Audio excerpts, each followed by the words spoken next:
So the Chapel of La Merced is a small chapel in Alapata on the grounds of Corpus Church, which is the great Catholic church, big Catholic church in Alapata. It is a replica of an Andean church, not one specific church, but really what is representative of the churches in the Andes in Peru. And it's small, but when you walk into it, as is typical of these churches, from the exterior, it doesn't look like very much. It's very pretty. But when you walk into it, it's all gold. All of the details are gold, and it has been hand gilded by conservators who came from Cuba about 4 years ago and have done all this beautiful, beautiful work of gilding all the decorative details of the church. Very elaborate, very Baroque. It's very, very Baroque. It's overly decorated, which is its intention. And within this church is a collection of colonial work, the majority of which come from Cusco, Peru. The most beautiful are from Cusco. Art that is recognized for the gold stenciling details. Those are the ones that are very specifically from Cusco. And this is a fabulous collection that the priest of the parish, Father Jose Luis Menendez, who's a very well-known, and I call him a charismatic priest in Miami, has collected over many years. As people would come into Miami from their countries, they would bring a painting, they would collect these works, and then they realize after a while there's no market for it in Miami. Nobody wants it. Their kids don't want it. Nobody wants it. So they give it to the local priest.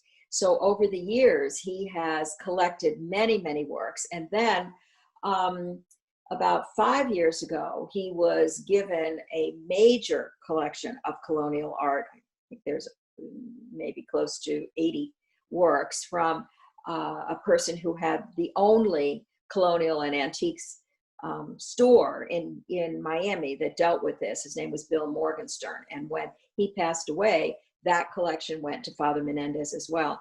And it is the bulk of what is in the chapel now, because it's of the finest quality. The things that he collected were of the finest quality. And he was collecting way back in the 60s, the 50s and the 60s. So this is not work that, it's a question that I've always asked, that came out of these countries recently. After 1970, this is cultural heritage, national treasures. It can't come into the United States. So we're very careful that everything that is in the chapel comes from that particular period of time, pre-1970, when his gallery was at its height in the 50s and the 60s in Miami on Coral Way, which was an antique street back then. So the chapel itself is dedicated to the Virgin Mary. It includes beautiful paintings of the Virgin Mary. And as you may know, I wrote a book called The Virgin of the Andes. So she's always been a favorite subject of mine. So in addition to paintings, there's sculpture, there are beautiful little santos. There's a silver angel from Bolivia that's absolutely beautiful, life-size silver archangel, and lots of treasures of all sizes. The chapel itself is part of a project that the group, Father Menendez and his team, envision called Colonial Florida, because in addition to the colonial works in the chapel, which are not from Florida, of course, they have an amazing archive of documents from Florida, and also collections that are about Florida. St. Augustine, wonderful things that came out of paperwork and documents from St. Augustine, letters from the king and Christopher Columbus and things like that. So they have a beautiful library. And so that's another part of this entire project. My involvement is with the works in the chapel. I'm the curator of the colonial collection. And that means I move things around at will. And I try to do tours, They have activities in the chapel. It's also a concert hall. The Martha Mary concert series takes place there. There's tremendous interest in the chapel from the University of Miami and FIU to do concerts there, which they do frequently. So it's really a beautiful setting. It's a museum, it's a chapel, and it is a concert hall. So when they do activities, I'm called upon to be there and to explain to people what they see. We open the chapel, well, we did open the chapel before all of this pandemic, Sundays, certain Sundays during the month after Mass. So at 12 o'clock after the Mass gets out, we open the doors, and when the parishioners see the doors open, they come in.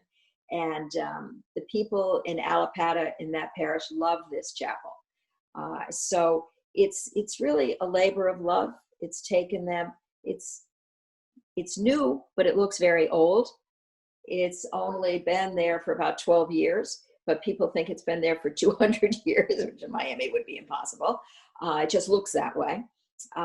It's a chapel that has been built by the community, not only in the things that have been given to the chapel, but all of the labor of the building of that chapel comes from the community. Fantastic Finnish carpenters, led by a Colombian carpenter who has a shop in Allapattah, to do all the carving, the doors, the details, and the painting. Everything's been given by members of the community, many of whom came into Miami through Corpus Christi Church and then made their way out of Allapattah into other areas and owned big companies like a cement company that poured the foundation. So it's really fun. I think of it like a little cathedral. You remember the cathedrals were, they went and they worked on their weekends when they weren't working at their jobs. And that's what happened here in this chapel as well. So it's very, very beautiful. And I hope that we will continue with our plans originally, which was to have a regular schedule where we would be open. We've got some volunteers that started with these Sunday afternoons are anxious to come back as well.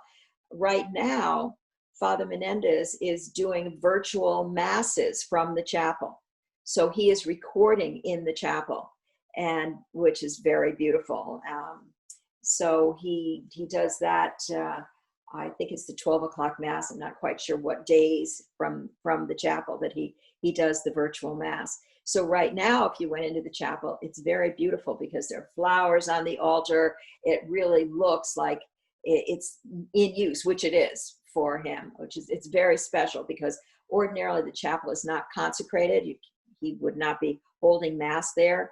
Only for special occasions like a baptism or a wedding would he bring in the host to be able to have a Mass. But right now there's a special dispensation for him to do that under these conditions, to hold the Mass there. So it's very beautiful. And since you've seen it, it's finished. I don't think when you saw it, the altar was finished, but the altar is finished now, and it's all gold and it's beautiful.